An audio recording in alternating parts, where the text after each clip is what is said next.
Hello everybody and welcome back to The Old World. So it's my first time trying out the Dwarves in the new edition, 2000 points. Upon looking at my models, I kind of had the thought that the models that I have painted aren't exactly optimized for the new edition. I don't have my Quarrelers and Thunderers painted yet, which look quite tasty in the new edition.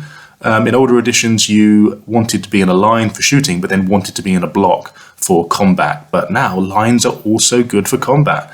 And so you can kind of stretch your Quarrelers and Thunderers across the board. The charge distances are a bit shorter, at least for infantry. And so you might be able to get quite a few shots off. They can still stand and shoot just as nicely. And of course, they're still strength 4. And they've got the armor bane and armor piercing on their handguns and things like that. So I need to get some Quarrelers and Thunderers painted, which I haven't got yet. The Anvil of Doom looks tasty, which I might want in my army too, which I don't have painted.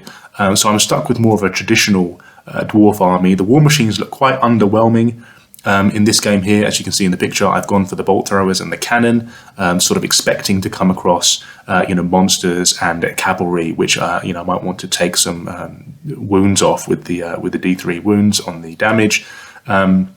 So very much just going into this with an open mind and seeing what I can get out of these units. The army is led by a lord. He's on shield bearers. He's got a mighty great axe with the Master Rune of Smiting for the big D6 wounds. That should ward off any big nasties that might want to charge into my main unit there.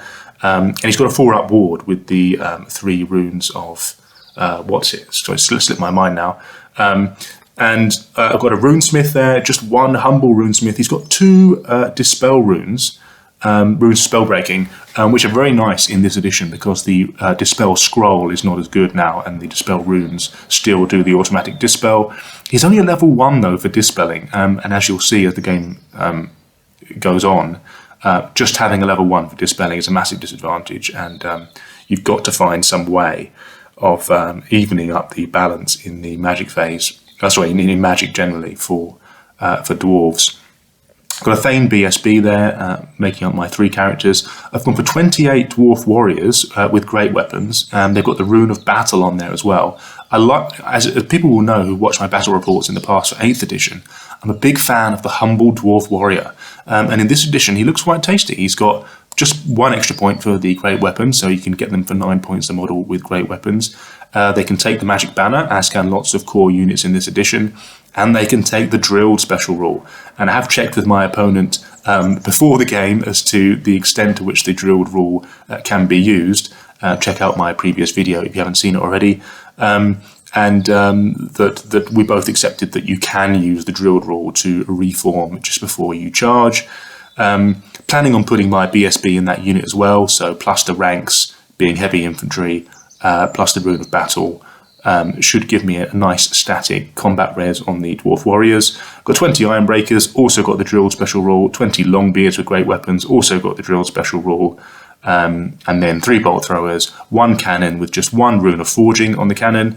It's not a game-wide reroll of the artillery dice anymore, it's just a once-use reroll, but hopefully I'll only need to use that once. And of course, 3 Gyrocopters. So I wasn't sure exactly what army James would be taking for this game, but it looks like he's gone with the Tomb Kings once again. He's playing the Mortuary Cults list from the Arcane Journal, and they've got a few cheeky special rules. So the highest ranking leash priest in the army is of course the Hierophant, but will also be the general. So he doesn't have a Tomb King in the list. They get +1 wounds for the Arise special rule, so they're better at replenishing wounds on their units. They can also use this Animus special rule, which allows them to sort of leech wounds from constructs and swarms and stuff to cast additional spells, although it doesn't look like they'll be needing that in this game because he's got 2 level 4s, as I'll go through in a minute. So his units from left to right there, got the big Necrosphinx, which got the Killing Blow, and there's this sort of decapitating strike as well, which is like a Killing Blow and a Monster Slayer. So you've got to watch out for that guy. I didn't take the Rune of Preservation on my Dwarf Lord, so I've got to make sure that the Dwarf Lord doesn't succumb to a cheeky 6 on the wound roll. So you've got 4 Shabti there with the Great Bows.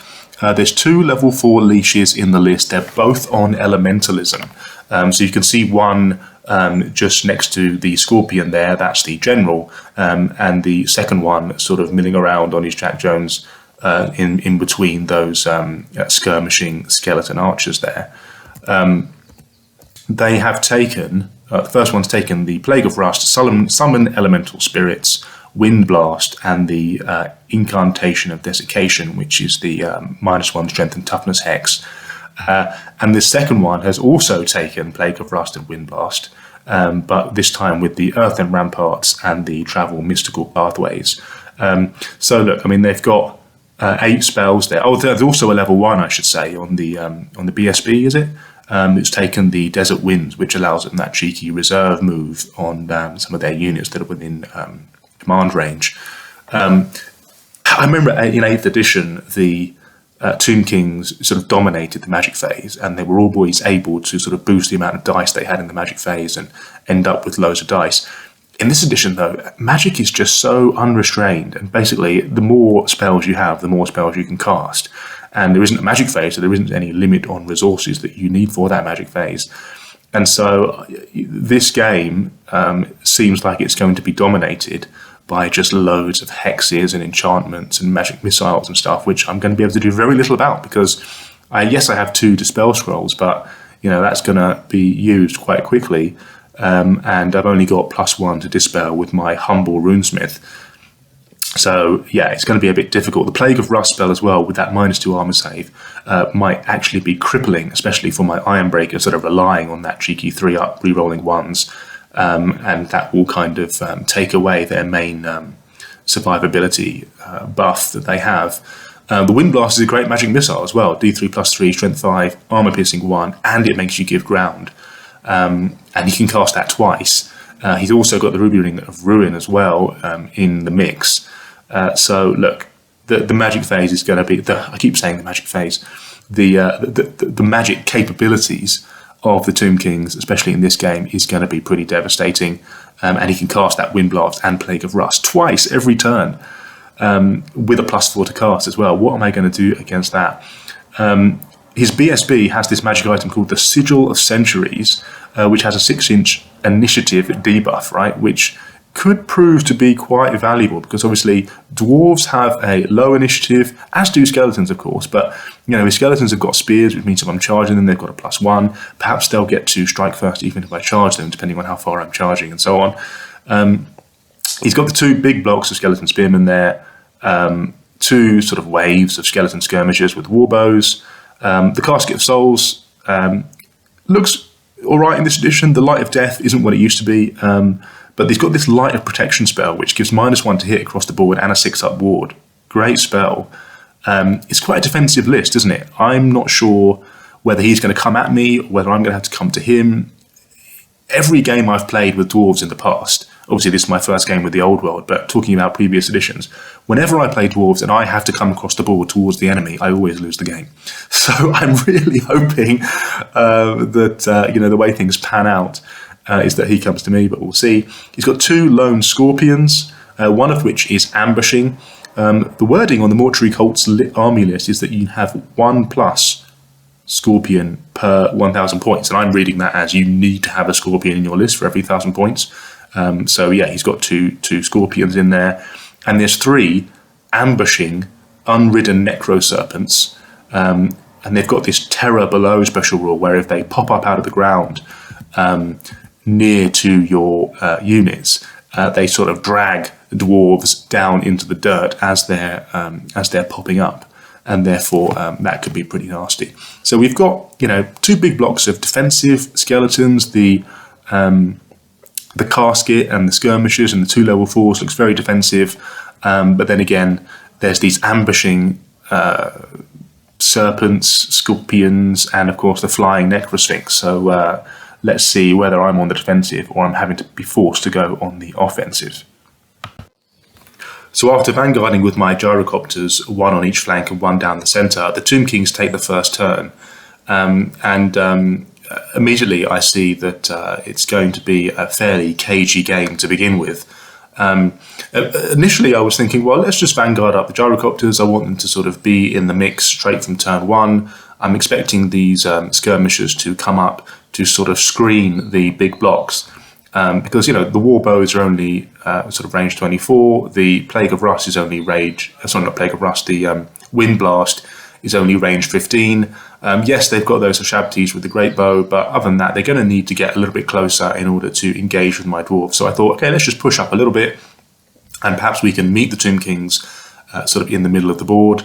On Tomb King's turn 1, then I get Plague of Rust on both gyrocopters, on 2 out of 3 gyrocopters, which means they've now only got a 6-up save. The Ashabti miss with most of their bows, but one of them takes 2 wounds off one of the bolt throwers. They get Desert Winds off on one of the units of skirmishers with level 4 in it, so that unit is sort of faffing around with its reserve move. In the shooting phase, then, one of the Wind Blasts and the Ruby Ring destroys one of the gyrocopters in the centre there, which sort of goes kaboom and just lands on that terrain in the centre of the table. So I've lost a gyrocopter. Perhaps I shouldn't have vanguarded them up so aggressively at the start of the game, but it is what it is, and we move on to Dwarves turn 1. So Dwarf turns 1 is comparatively very short. The Tomb Kings have got lots of abilities and spells, and so they tend to have quite a protracted strategy phase along with the movement and shooting phase. Whereas dwarves, I decided to march up with my dwarves. Now, probably a bit of a gamble. I've got the option, really, stay still and sort of lose my war machines, perhaps for a narrow loss, or sort of try and make something happen. It's a friendly game. I'm hoping that we can sort of meet in the middle and have a clash. Hard to say whether it was the right decision. I could have kept the gyrocopters back, of course, but they've kind of committed now. And so if the dwarves are coming up, then at least there's something else for them to worry about, rather than just sort of taking their time and picking off the gyrocopters one by one and having a pop at the war machines.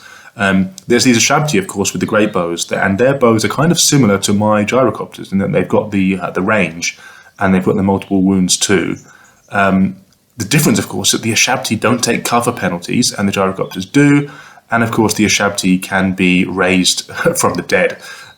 So I might be a little bit outranged here, which is unusual for dwarves. I do have the cannon, and the cannon promptly takes out that scorpion on the left-hand side on turn 1, which is great, and also pings off one of the Ashabti with one shot.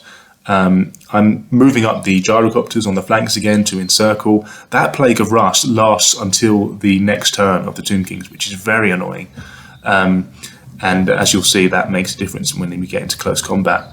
I'm in marching column with the Iron Breakers, so they're going to go a bit further. That of course is my stubborn unit there, which could tank the charge. And we move on to turn 2.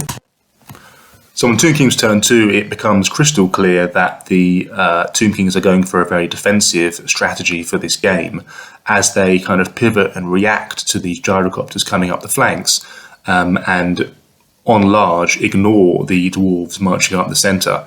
They get off the mystical pathways for some teleporting skeleton skirmishers on the right-hand side to try and ping off some wounds from that gyrocopter. The casket gets off this lighter protection for a big 6-up ward and -1 to hit on all units within 18 inches. Just fantastic ability, that is. The scorpion, they've got to roll for ambushes, haven't they? So the scorpion pops up to help on that right-hand side as well. The serpents emerge from the sands, and instead of using that quite aggressive terror below rule, they pop up in defensive positions on the left-hand side. One of the Ashabti is raised from the ashes, and they get off the Plague of Rust on the gyrocopter on the left and on the Iron Breakers coming up the middle. They also managed to bubble up this Desert Winds spell.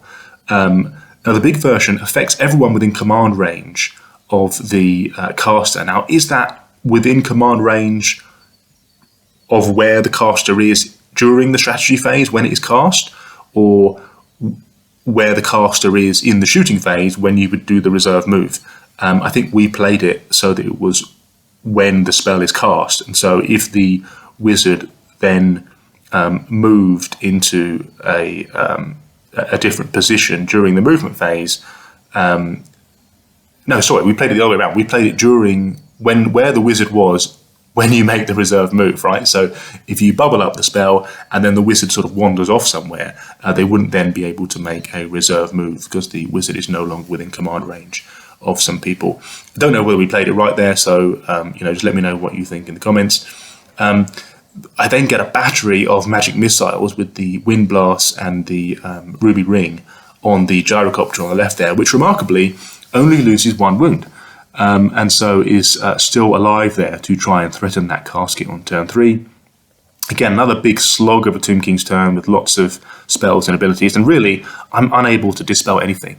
That's really going to be a problem in this game because there's so many buffs and magic missiles and stuff, and so I'm going to get a big battering. And when I do get in combat, I've then got to deal with these hex spells, which is going to severely impair my small yet elite dwarf units. Dwarf turn 2 then is remarkably quick compared to the Tomb King's turn. I go into marching columns for the other 2 blocks and sort of shift them up the board. Got to make something happen here, and really we sort of want to get into combat, and rather than this silly sort of gyrocopters versus everybody else skirmish game that we're playing at the moment. I've moved the models properly. It is quite fiddly, isn't it, Warhammer The Old World, in that when you're changing formation and stuff, you've got to sort of abandon the movement trays. Movement trays just seem less valuable in this edition. In a timed game, I might just turn the whole movement tray 90 degrees and just switch the front rank rather than having to fiddle around with all my models to change formation. Maybe just get rid of the movement tray altogether. I'm angling my warriors and longbeards to sort of countercharge any of the Necrosphinx if it decides to come into one of those units. Of course, relying on being able to charge out of marching column with the drilled rule, which I'd already agreed with James.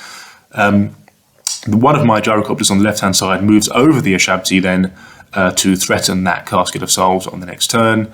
The shooting is pretty ineffective, really, as the bolt throwers are unable to hit anything that is covered up by the obstacles and stuff, and the cannon fails to take out an Ashabti.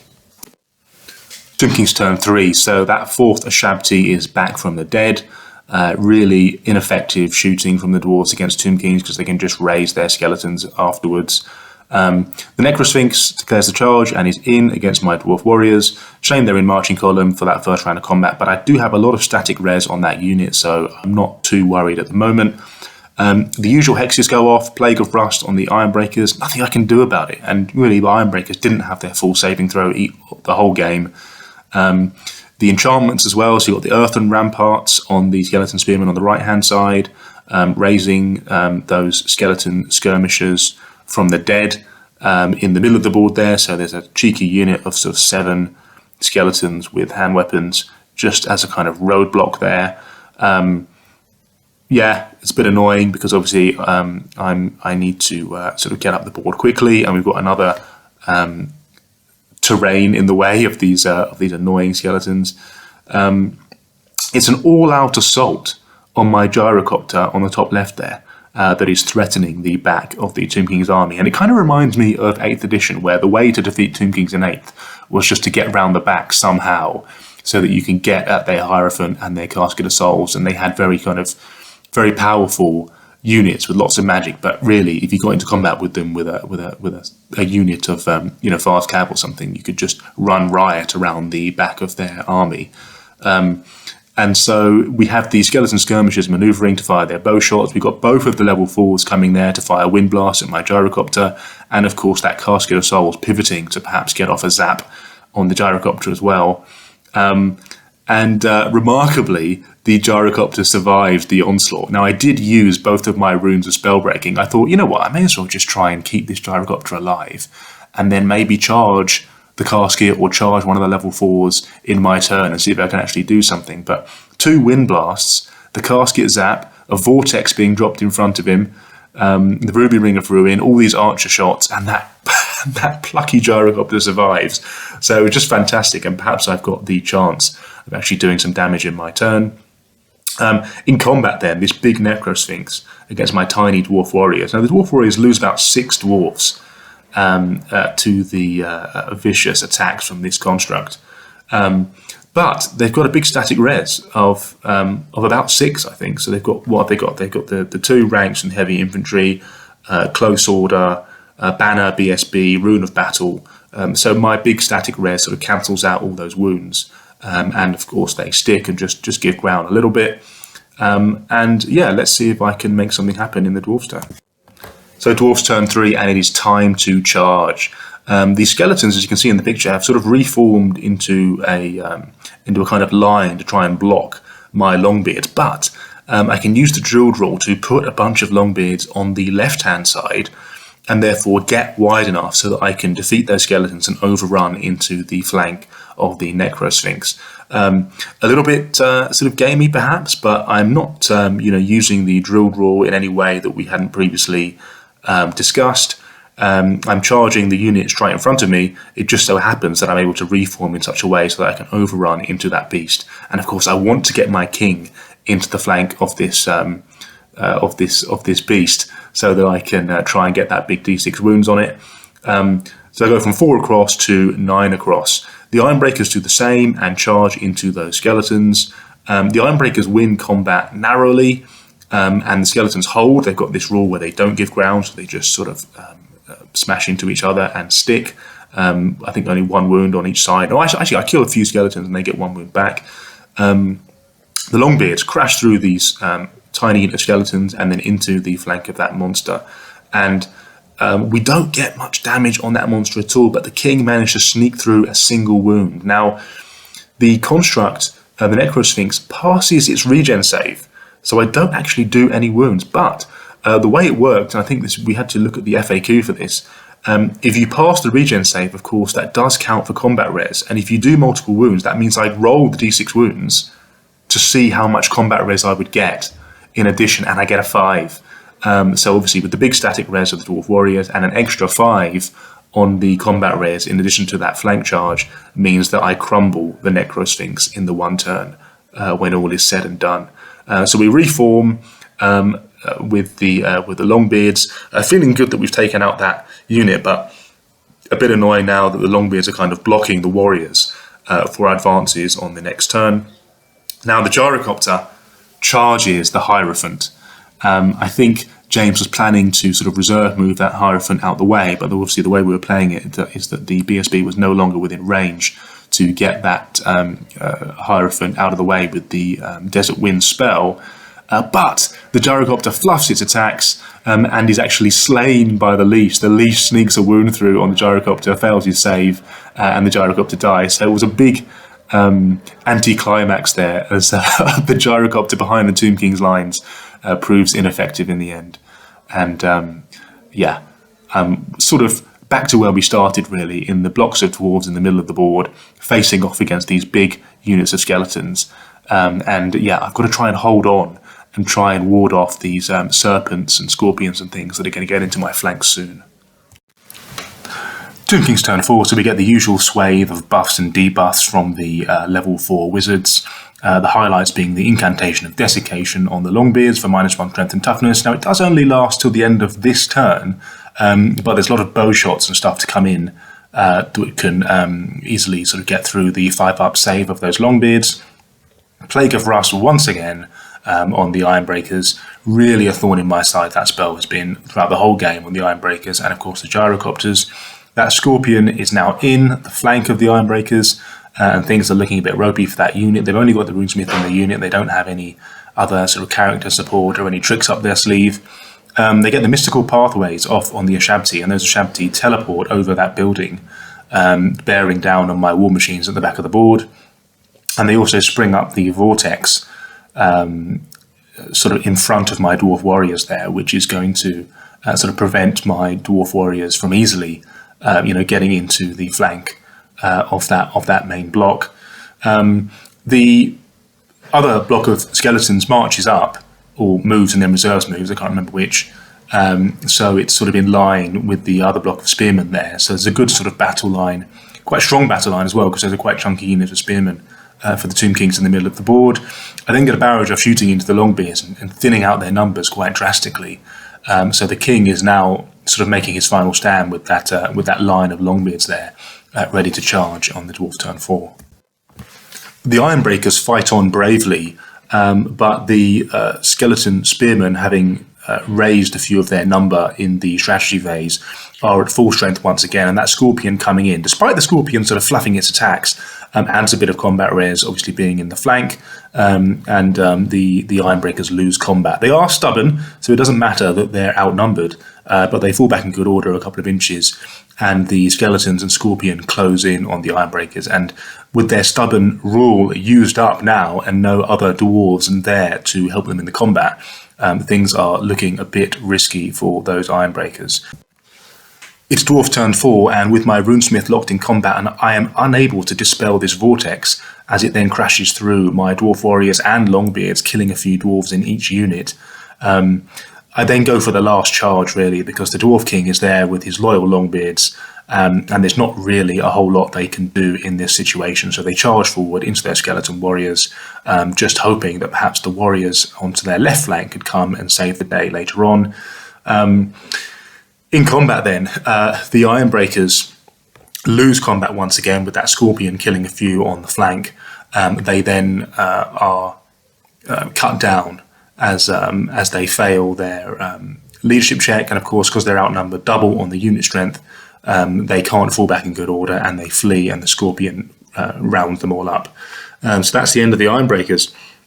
In the middle, also bad luck for the Dwarves, as the Longbeards lose combat against the Skeletons in the middle. It was a bit touch and go. Obviously, my Dwarf and the King and the Shield Bearers have plenty of attacks, but we found that we're mainly striking last. Obviously, the Longbeards have great weapons, and the small distance that we charge that would normally give us an initiative bonus is cancelled out by this debuff that the BSB has on -1 initiative within 6 inches, and the fact that obviously spears, when receiving the charge, get +1 to initiative. So I had all of these Skeleton Warriors in 2 ranks fighting me first, killing a bunch of Longbeards and minimising the amount of attacks back we had. So the Dwarfs, Longbeards actually lose combat and end up giving ground, and things looking a bit dangerous now for the Dwarves as they make their final stand in the middle of the table.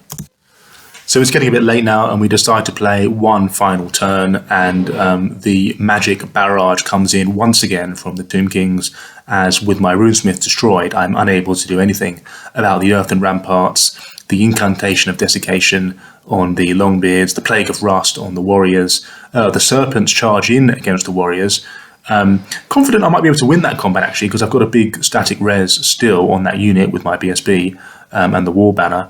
But obviously it prevents them from helping the King in the main combat, and the second unit of Skeleton Spearmen charge into the flank of the Longbeards. Now, it's not optimal for them to be charging with the spears, but of course it's a big unit, so they're still getting lots of supporting attacks in the flank of the Longbeards, and it's quite likely I'll lose that combat because it's only so much that the King can do to even out the odds.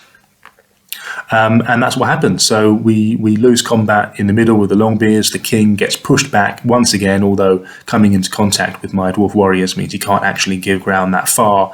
And of course, the 2 units of Skeletons follow up. I got lucky with my leadership role there, but obviously I am outnumbered 2 to 1 on unit strength, and so it's just a matter of time really before the King will succumb.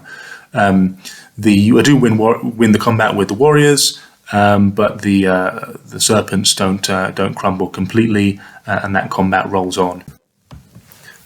In Dwarf's turn 5, the Serpents do lose combat again against the Dwarf Warriors, and they're able to push those Serpents back out of combat with the give ground, to the point where the Dwarf Warriors can actually join the combat in the middle to help out the King and the dwindling Longbeards unit. Now, perhaps the fact that I've got the the BSB and the War Banner on the Warriors could help even out the combat in the middle. What would happen if we played a turn 6? Well, it's kind of hard to tell. I think the Skeletons have the advantage, and they've got lots of attacks and striking at higher initiative with the Spearmen. So it's quite likely those Longbeard unit would actually lose all of its number. Would the King survive? He does have the leadership 10. The BSB is still alive, so it's quite likely I'm going to pass leadership checks. But being outnumbered 2 to 1 on the unit strength would mean that I'm relying on the combat res not being too stacked up against me, and the King not fluffing his dice, and having that static res of the ranks of the Skeletons and the flank and the banner and so on, cancelling out my static res. So hard to say. Perhaps it will just sort of end in a stalemate there. In other news on the tabletop, I managed to take out the other Scorpion that had overrun towards my lines with the remaining bolt throwers. So how does it all finish up? It was getting quite late and I had to leave, so we didn't really tot up the points exactly. I've obviously lost that the Ironbreakers unit and the Runesmith, and it's quite likely if we play a turn 6 that I'm going to lose that Longbeard unit as well.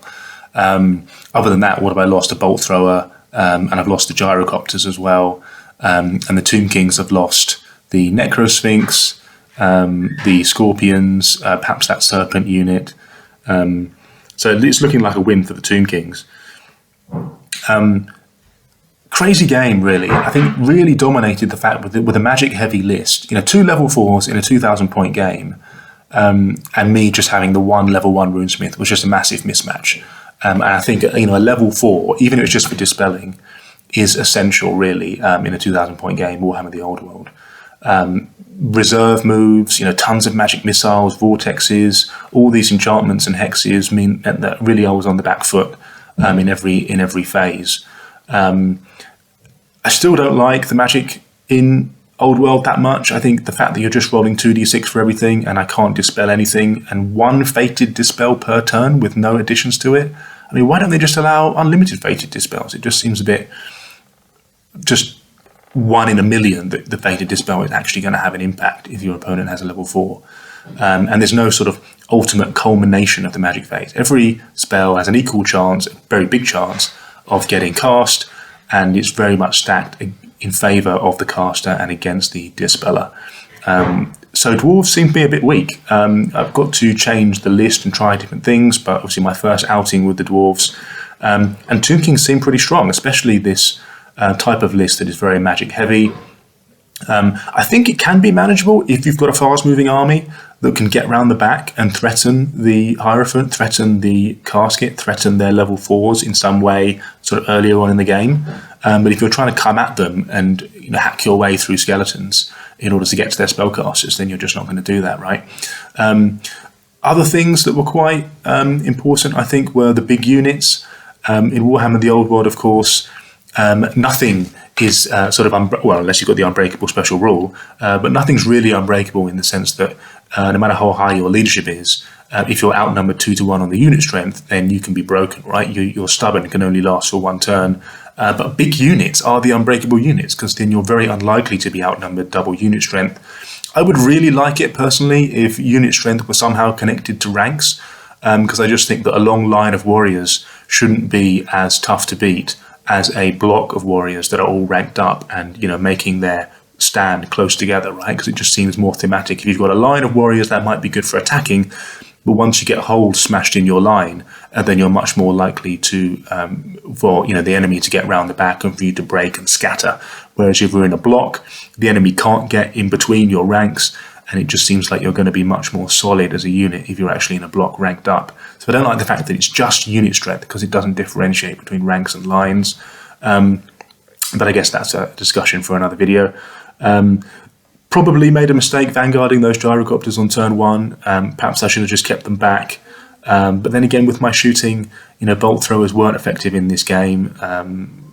The cannon did a little bit here and there, but that Necrosphinx wasn't going to come out of its hidey hole until it had a decent charge to make. It was worth mentioning as well that the initiative played a big part in this game. Dwarves being on low initiatives, as are skeletons, of course, but the fact that those spears get +1 initiative when they're receiving the charge, and that debuff on the can't remember the name now, but the BSB had a -1 initiative debuff on it as well, often gave the skeletons the edge over the dwarves, even the Ironbreakers with the hand weapons, in attacking first. And when you're throwing lots of dice, spearmen look quite good in this edition, I think, especially if you've got wide units, because often if you're not in combat with all of your people on base to base, you're getting 1 attack for the supporting attacks, and if you're getting that in 2 ranks with the spears, then a long line of spearmen look pretty good. It's because you get a rank bonus and not lose the attacks for having ranks. Yeah, great game. If you enjoyed it this far, give us a like and subscribe to the channel, and look out for more Old World content to come. Thanks, guys. Speak to you soon. Goodbye.